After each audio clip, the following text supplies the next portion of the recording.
Olá, pessoal! Bem-vindos ao curso de Análise 1. Eu sou a professora Paula Takatsuka e hoje nós vamos falar sobre os números reais que formam um corpo ordenado completo.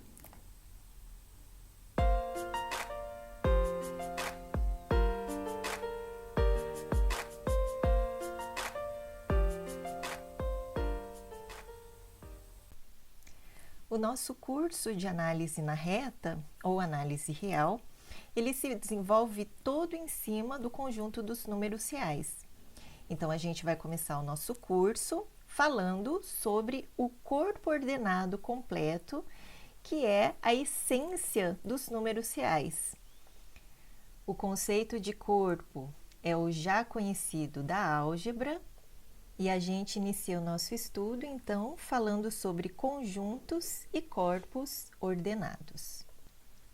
Para falar, então, em conjuntos ordenados, nós temos aqui a definição de ordem.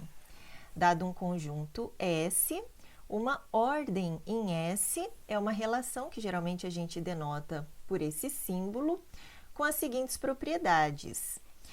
A tricotomia, ela diz para a gente que, dados quaisquer dois elementos em S, então exatamente uma das três afirmações é verdadeira.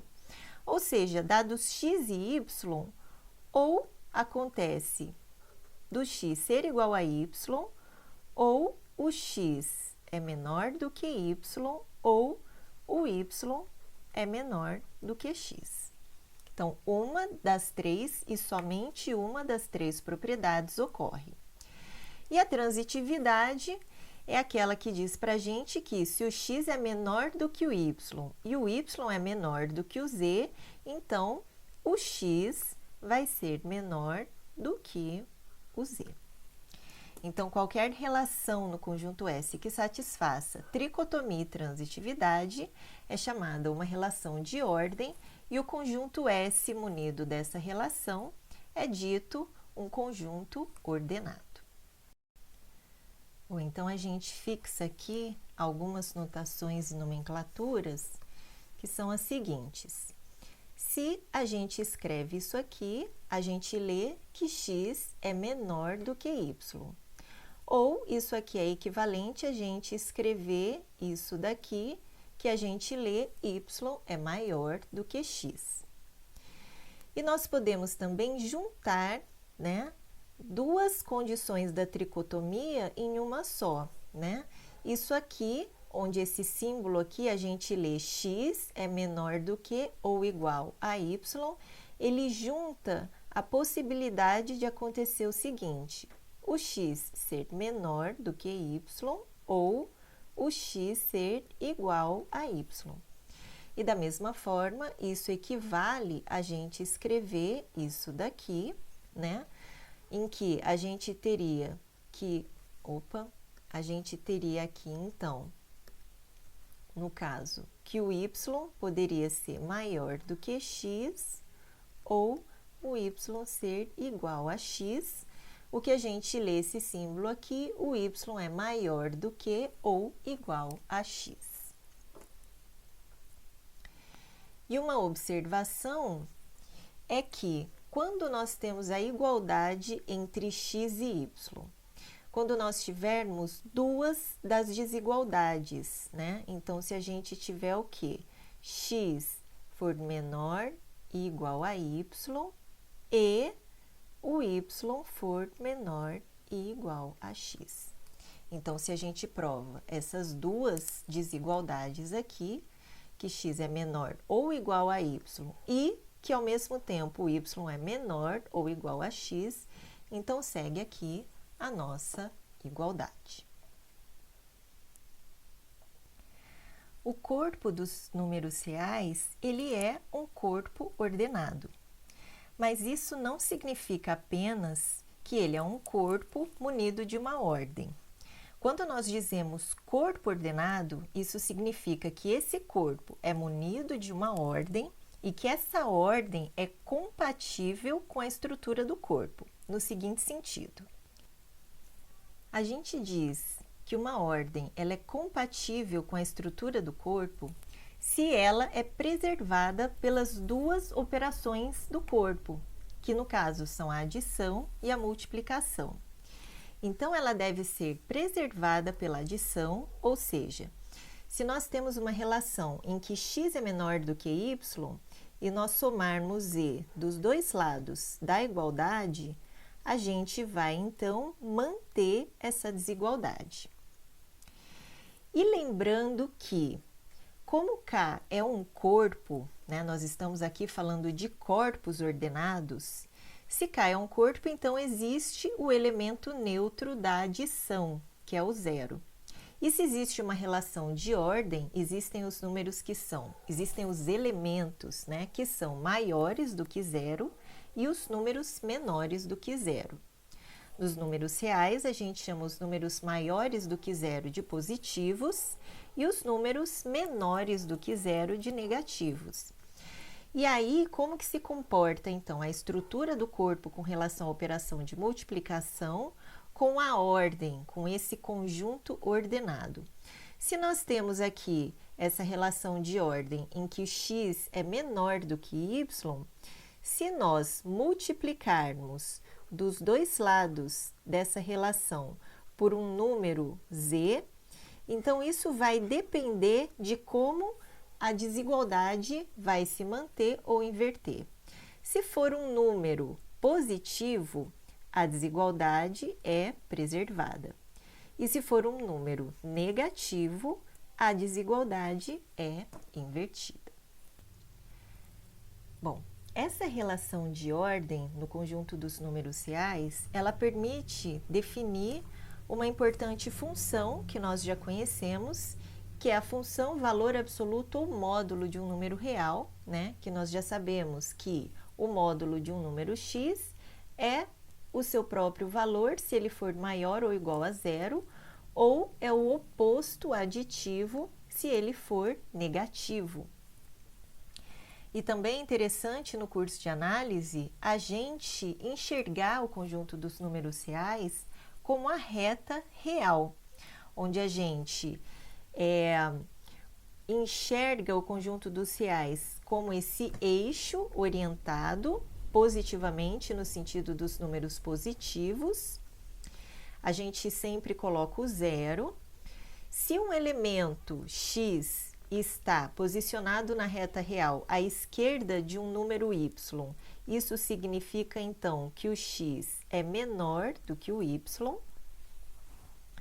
O módulo de x, ou valor absoluto de x, que nós acabamos de definir, ele geometricamente vai ser interpretado como a distância do ponto até a origem da reta real, que seria o número zero, né? E quando nós temos dois números x e y, o módulo da diferença entre os dois, x menos y ou y menos x, é a distância entre esses dois pontos na reta real, tá? Então, essa visualização do conjunto dos reais como uma reta onde o módulo de um número, ou valor absoluto, é a sua distância até a origem, e o módulo da diferença é a distância entre dois pontos situados na reta real, é uma visualização muito interessante no curso de análise. Uma outra coisa super importante para falar sobre os números reais são os intervalos, que todo mundo já conhece, né?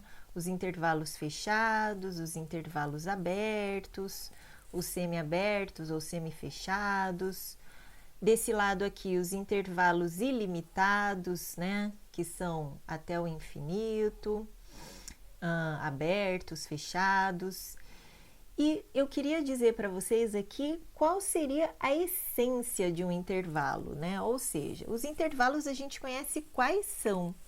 Mas o que extrai a essência de um intervalo é a seguinte: se você tiver três números em ordem, numa sequência, e tiver a seguinte propriedade, os dois extremos estão no intervalo, onde o x e o z estão no intervalo, então, para que seja um intervalo, sempre que dois extremos estão, o do meio também está.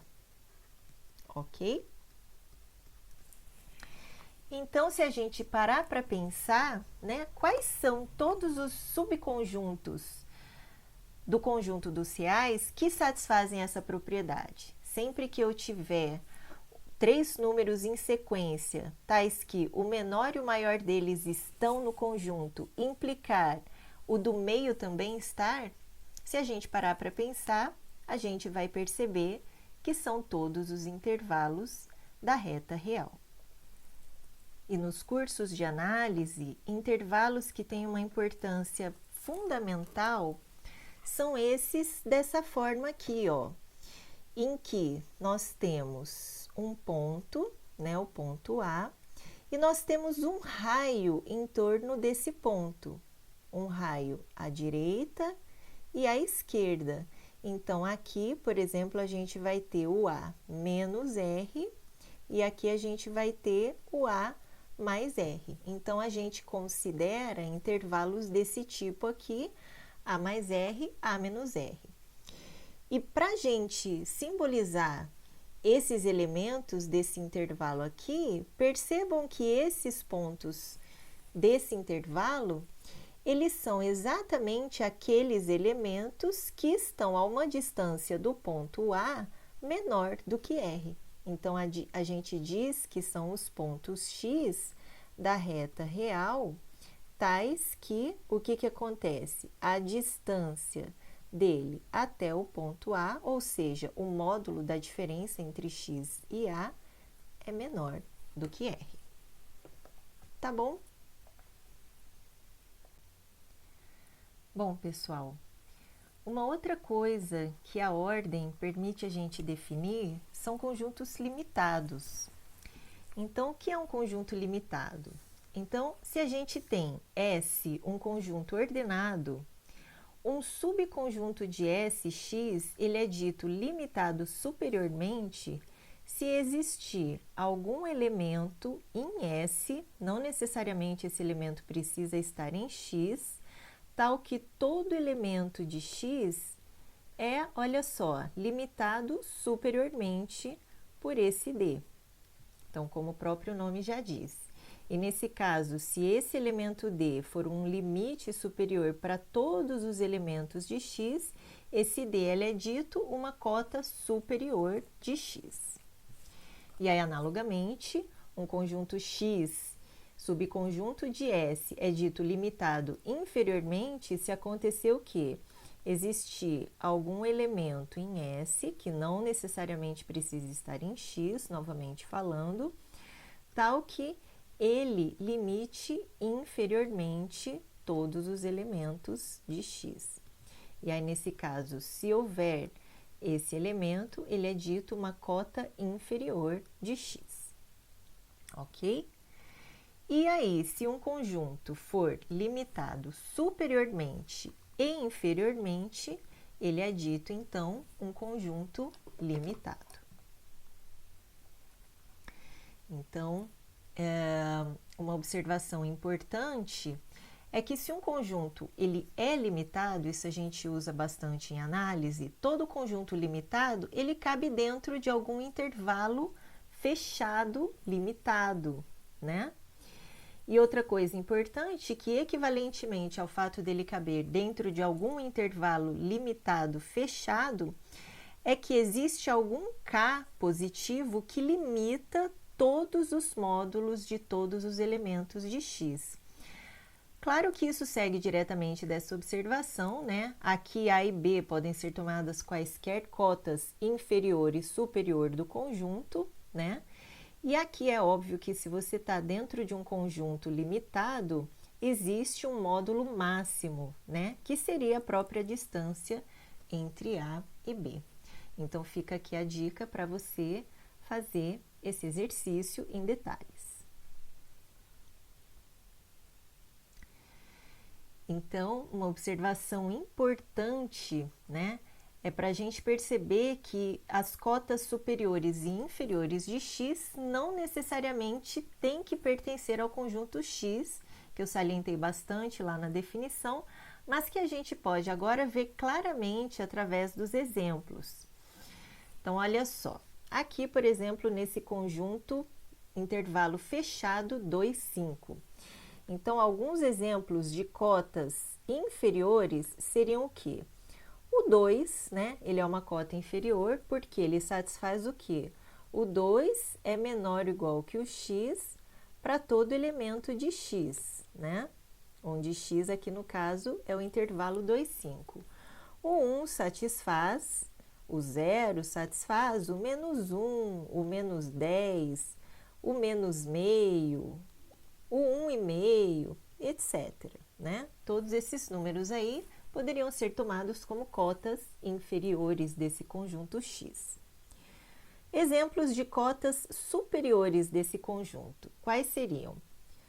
Uma cota superior seria o próprio 5, né? Já que aqui, olha só, todo elemento x é menor ou igual a 5, né? Para todo elemento desse conjunto x intervalo fechado 2, 5.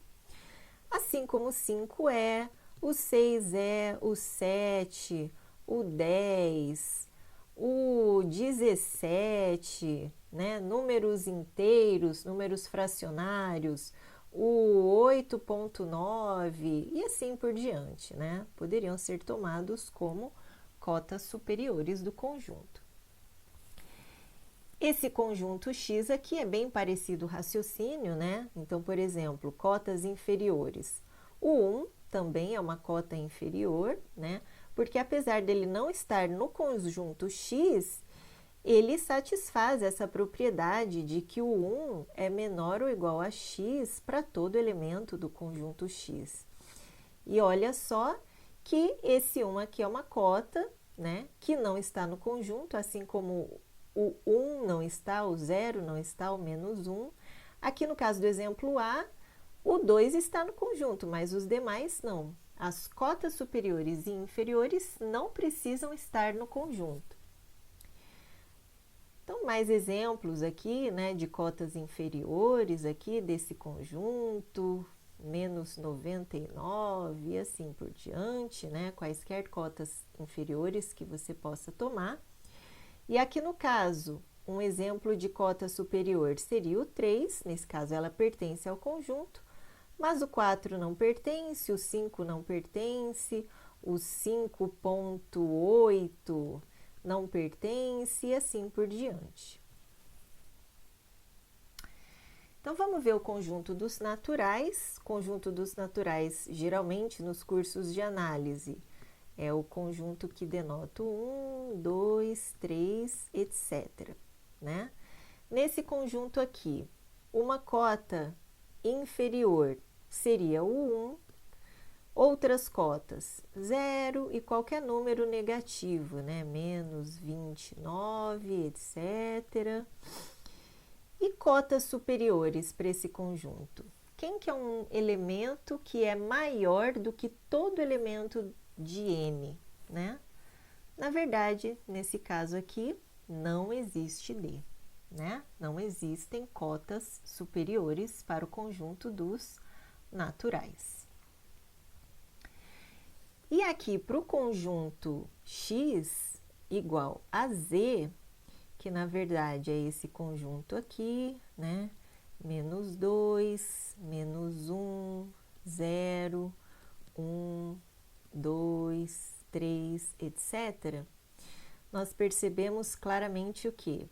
Que não existem cotas inferiores, assim como também não existem cotas superiores. Bom, esse conjunto E, aqui, ele é o conjunto qual? Todos os números que são estritamente menores do que zero. Então, é aquela velha história, né? De você botar uma bolinha aberta aqui e tomar, então, todos esses elementos aqui.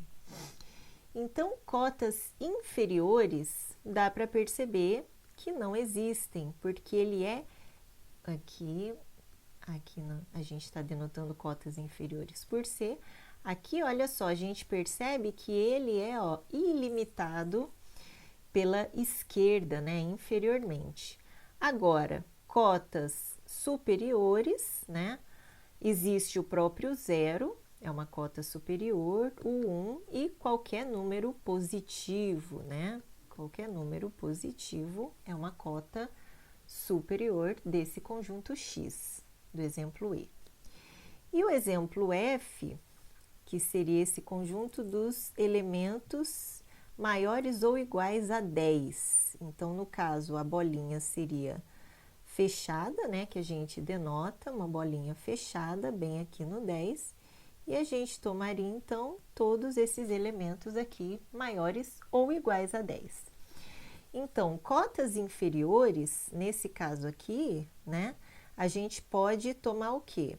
O próprio 10 é uma cota inferior, assim como o 9, o 9,5, né? O 1, o 0, menos 1, etc, etc, etc. E cotas superiores, aí a gente vê que não existem, né? Porque ele é um conjunto ilimitado superiormente, ok? Então, se a gente for ver quais conjuntos são limitados, lembrando da definição, a gente tem que ver, então, quais são limitados superiormente e inferiormente. Ou seja, aqueles que possuem cotas superiores e inferiores. Então, no caso, o A é limitado, o B também é limitado, o C, apesar dele ser limitado inferiormente, ele não é limitado, porque não é limitado superiormente. O exemplo D, os inteiros, não são limitados nem inferiormente nem superiormente. O E também não é limitado, pois ele não é limitado inferiormente. E o F, ele não é limitado porque ele não é limitado superiormente. Ok, pessoal? E aí nós temos também a definição de máximos e mínimos, que são o quê? Um máximo é uma cota superior que pertence ao conjunto X. Aí sim a gente tem que ela deve pertencer ao conjunto X. O máximo de um conjunto X, ele deve pertencer ao conjunto X. E analogamente, o mínimo é uma cota inferior que também pertence ao conjunto X. Então, vamos lá ver, né, nos exemplos anteriores aqui que a gente fez, o que seria máximo, né? Então, por exemplo, no conjunto do exemplo A, por exemplo, existe alguma cota superior, inferior aqui no caso, que pertence ao conjunto X? Bom, de todas essas cotas inferiores aqui, 2, 1, 0, menos 1, tem uma que pertence ao conjunto X, que então seria esse daqui. Esse 2 aqui é uma cota inferior que pertence ao conjunto, assim como o 5 é uma cota superior que pertence ao conjunto. Então, a gente diz que esse 2 aqui, ele é o mínimo de X, e a gente diz que esse 5 é o máximo de X, porque esse é uma cota inferior que pertence a X e esse é uma cota superior que pertence a X.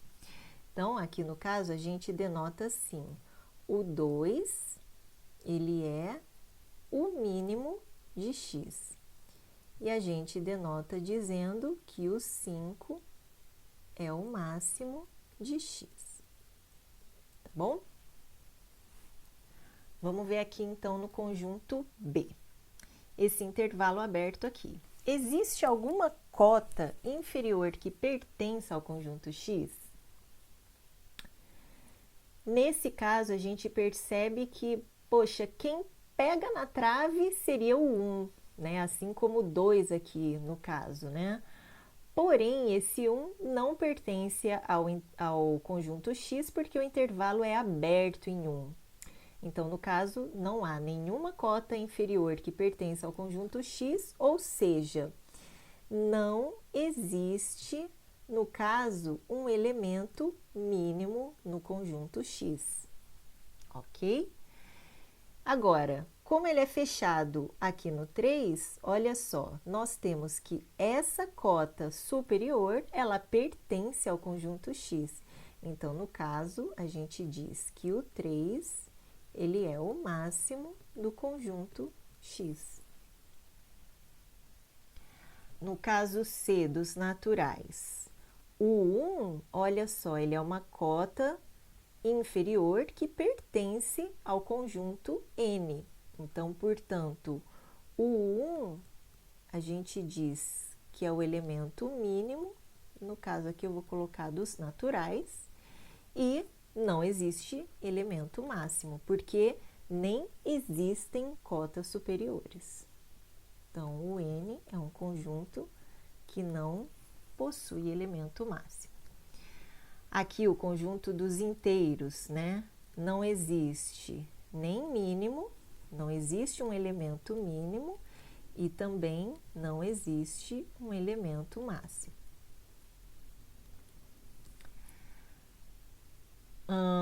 Aqui claramente não existe mínimo, porque nem tem cota inferior, né? Desse conjunto X aqui, o intervalo aberto aqui em 0, né?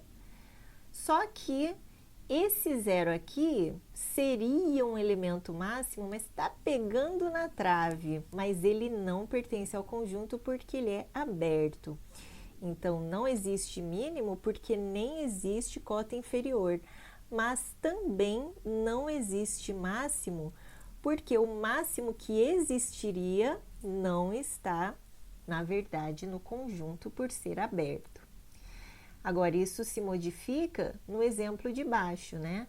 Esse 10 aqui não está pegando na trave, na verdade, a gente percebe que ele é um elemento mínimo, porque ele pertence ao conjunto, né? Então, a gente diz aqui que o 10 é o elemento mínimo desse conjunto, né? Porém, aqui no caso não existe máximo, porque na verdade ele nem é limitado superiormente. Um outro conceito importante quando a gente estuda conjuntos limitados é o conceito de supremo e de ínfimo. Lembra daquelas cotas superiores que batiam na trave, mas não eram máximo, e aquelas cotas inferiores que batiam na trave, mas não eram mínimo porque eles não pertenciam ao conjunto? Então, voltando ao exemplo que a gente viu então que esse 2, ele é o mínimo, porém esse 1 aqui não é o mínimo. Mas por que será que a gente imaginava que esse 1 seria o mínimo? A semelhança entre esse 1 e esse 2 é a seguinte: se a gente considera todas as cotas inferiores do conjunto, o 2 é a maior delas. Se a gente considera todas as cotas inferiores desse conjunto, o 1 também é a maior delas. A diferença é que o 2 pertence ao conjunto, por isso ele é chamado máximo. O 1 aqui, ele não pertence ao conjunto, mas nesse caso ele exerce o mesmo papel importante e é chamado ínfimo do conjunto. Então, nós percebemos que tanto o ínfimo quanto o mínimo, eles exercem o mesmo papel sobre o conjunto, de ser a maior das cotas inferiores. Só que, quando eles pertencem ao conjunto, esses dois conceitos eles coincidem, de mínimo e de ínfimo. E analogamente, a gente tem o conceito de supremo, né? Se a gente toma aqui, nesse caso, o 5, a gente sabe que ele é o máximo. E nesse caso aqui, a gente chutaria que o 0 seria o máximo desse conjunto E aqui. Mas a gente disse que pegou na trave porque ele não está no conjunto X. Então, a diferença entre o 5 e o 0 é que o 5 pertence ao conjunto e o 0 não pertence ao conjunto. Porém, a semelhança é que, dentre todas as cotas superiores, o 5 é a menor delas. E dentre todas as cotas superiores, o 0, nesse caso, é a menor delas. E nesse caso, então, o 5 ele é dito máximo do conjunto X, no exemplo A, porém o 0 ele é dito supremo do conjunto X, no exemplo E. Então, aqui, a ideia do supremo vem substituir a noção de máximo quando o elemento que deveria ser máximo, por ser a menor das cotas superiores, ele não pertence ao conjunto. E quando essa menor das cotas superiores pertence ao conjunto, conceitos de supremo e de máximo coincidem. Então, vamos ver as definições de supremos e ínfimos. Essas definições são bastante importantes no curso de análise, então vamos ver elas com bastante detalhes. Então, lembrando, que se um conjunto for limitado superiormente, ele vai ter cotas superiores e a menor delas é definida como o supremo de X. Então, para a gente ter um supremo, nós precisamos de duas condições, que são, primeiro, o elemento precisa ser uma cota, segundo, ele tem que ser a menor delas. Ser a menor das cotas superiores significa que, se você toma um elemento menor do que ele deixa de ser cota superior, ok? Então, fazendo um esquema visual na reta real para a gente entender melhor o que está se passando, suponhamos que estas daqui sejam as cotas superiores de X. Então, isso significa que o meu conjunto X está aqui, Ele é limitado superiormente por essas cotas superiores. E o meu alfa, que é o supremo, é a menor das cotas superiores do conjunto X. Então, primeiro, para ser uma cota superior, ele precisa ser maior ou igual a todos os elementos de X. Segundo, para ser a menor das cotas superiores, a gente traduz isso da seguinte forma: se eu tomar qualquer elemento um pouco menor que seja do que esse alfa, ele deixa de ser uma cota superior. O que significa deixar de ser uma cota superior? Bom, ele é uma cota superior quando ele é maior ou igual a todo elemento do conjunto. Não ser cota superior, então a negativa significa o quê? Existir algum x do conjunto que seja maior do que ele, ok? Então, provar que é um supremo é provar essas duas condições aqui. E analogamente, nós temos a definição de ínfimo, que é a maior das cotas inferiores. Então, fazendo aquele mesmo esquema visual, se você tem aqui o conjunto das cotas inferiores de um conjunto, o supremo vai ser a maior delas. O supremo não, o ínfimo vai ser a maior das cotas inferiores do conjunto. Então, se o meu conjunto está aqui, ele é limitado inferiormente por essas cotas aqui. Então, isso significa que o beta, ele é menor ou igual que todos os elementos do meu conjunto X. E o que significa ele ser a maior das cotas inferiores é o seguinte: da mesma forma, como que a gente prova que ele é a maior delas? Significa o seguinte: se você tomar qualquer elemento um pouquinho maior que seja do que esse elemento beta, ele deixa de ser uma cota inferior.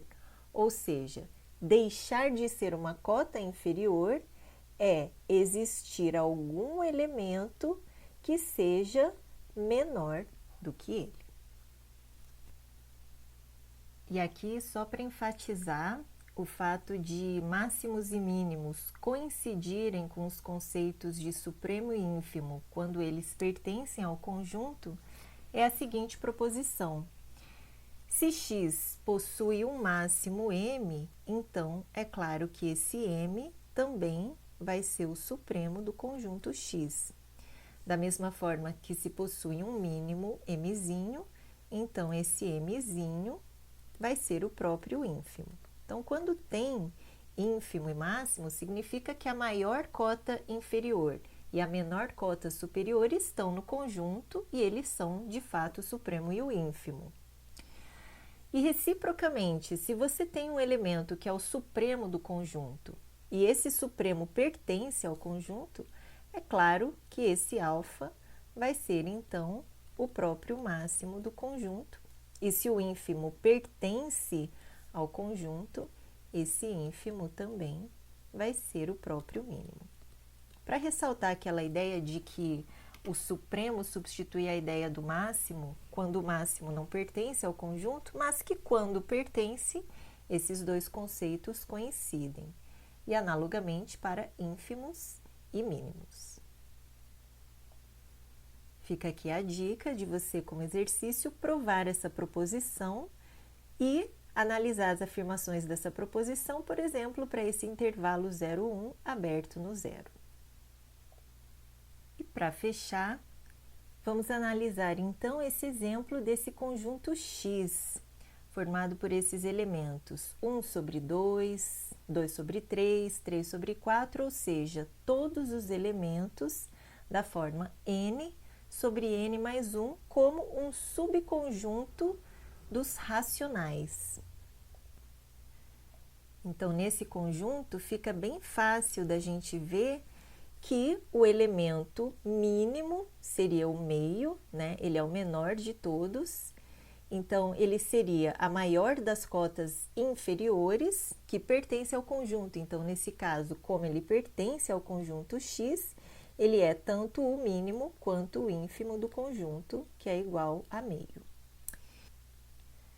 Agora, vamos analisar, então, o máximo e o supremo desse conjunto X. Então, para analisar o máximo e o supremo, nós temos que analisar, então, as cotas superiores desse conjunto.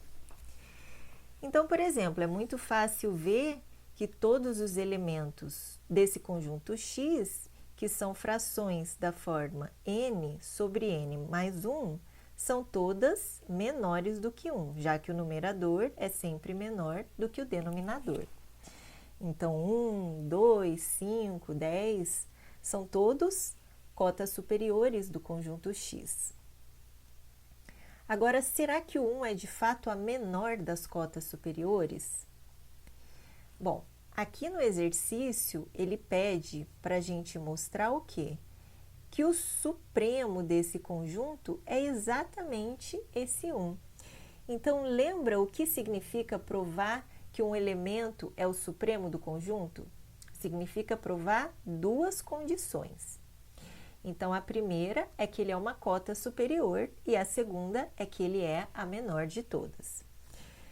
Então, primeiro, provar que é uma cota superior. É exatamente aquilo que a gente fez. A gente mostrou que o 1 é maior ou igual a todos os elementos do meu conjunto X, que são essas frações da forma n sobre n mais 1, que a gente acabou de salientar que como o numerador é menor do que o denominador, todos eles são menores do que 1. Então, de fato, o 1 é uma cota superior. Agora, falta provar a segunda condição que define o supremo, que é definir ele como a menor das cotas superiores. Então, lembra? Fazendo aquele esquema, né? Onde a gente tem todas as cotas superiores, a gente está querendo provar que o 1 é a menor delas. O que que isso significa? Ele ser a menor das cotas superiores. Significa que, se eu tomar qualquer que seja o número que seja menor do que 1, ele não vai poder ser cota superior. Por quê? Não pode existir uma cota superior de x que seja menor do que 1, já que eu quero provar que ele é a menor. Ok? Então, o que significa eu mostrar que o gama não é uma cota superior? significa eu mostrar que existe algum elemento do meu conjunto que seja maior do que o meu gama. Então, é esse o nosso papel, exibir algum elemento do conjunto que seja maior do que o meu suposto gama menor do que 1. Como esse meu conjunto X é um subconjunto dos racionais, eu tenho, então, um gama racional, que ele pode, então, ser escrito da forma m sobre n, e que é estritamente menor do que 1. É claro que esse meu gama, ele é estritamente maior do que 0, porque se ele for negativo, já fica óbvio que ele não vai ser uma cota superior do meu conjunto X, já que todos os elementos do meu conjunto X são maiores do que 0. Então, nós temos essa seguinte situação aqui. Nós temos um gama que é positivo, igual a m sobre n, estritamente menor do que 1. Se m sobre n é estritamente menor do que 1, isso significa que o m é estritamente menor do que n e que ambos são naturais, já que gama é positivo. Bom, se n é estritamente maior do que n, então significa que o n ele é maior ou igual a m mais 1. Então, olha só o que acontece. Se eu tomo o elemento da forma m mais 1 sobre m mais 2, ele vai ser um elemento de x, porque ele é uma fração daquela forma, um elemento sobre ele mais 1, ok? Só que ele, claramente, ele vai ser maior do que m sobre m mais 1, e isso daqui, como n é maior ou igual que m mais 1, se eu dividir por n, eu vou ter um elemento menor. E isso é igual exatamente ao nosso gama. Então, eu acabei de exibir um elemento de x que vai ser estritamente maior do que gama. Então, de fato, a gente acabou de provar que se eu tomo um gama menor do que 1, eu provo que gama não pode ser cota superior do meu conjunto, e com isso, então, eu tenho provado que o alfa igual a 1 é o supremo do meu conjunto. Ok, pessoal? Então, esse aqui foi um dos exemplos, tá? Existem vários outros exemplos na lista para vocês, que eu deixo indicado. É importante a gente saber trabalhar esse lance dessas duas afirmações aqui, dessas duas condições que provam que um elemento é supremo, ou das duas condições que provam que um elemento é ínfimo. E vale a pena vocês gastarem um tempinho para aprender isso daí, porque isso a gente vai usar bastante em análise. Bom, pessoal, então hoje a gente viu o conceito de ordem, conjuntos e corpos ordenados e várias propriedades importantes com respeito aos conjuntos limitados. E no próximo vídeo, então, a gente reúne várias informações importantes que a gente viu hoje para falar sobre a completude de R. Até o próximo vídeo, espero que tenham gostado.